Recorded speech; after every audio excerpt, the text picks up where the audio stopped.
മക്കളെ, ഇത് കേൾക്കാതെ പോകല്ലേ, വലിയ നഷ്ടമുണ്ടാകാം.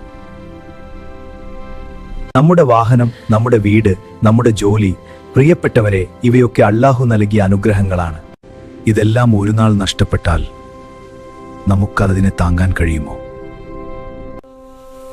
അള്ളാഹുവിന്റെ ഹബീബ് നബി സല്ലല്ലാഹു അലൈഹി വസല്ലം നമുക്കൊരു ശക്തമായ ദിക്ർ പഠിപ്പിച്ചിരിക്കുന്നു. ബിസ്മില്ലാഹി മാഷാ അല്ലാഹ് ലാ ഹൗല വലാ ഖുവത്ത ഇല്ലാ ബില്ലാഹ്.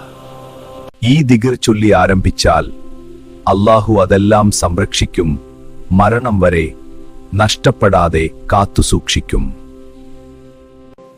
മക്കളെ, നിങ്ങൾ വാഹനത്തിൽ കയറുമ്പോഴും വീട്ടിലേക്ക് കടക്കുമ്പോഴും ജോലിക്ക് പോകുമ്പോഴും എല്ലാം ഈ ദിക്ർ ചൊല്ലി തുടങ്ങണം.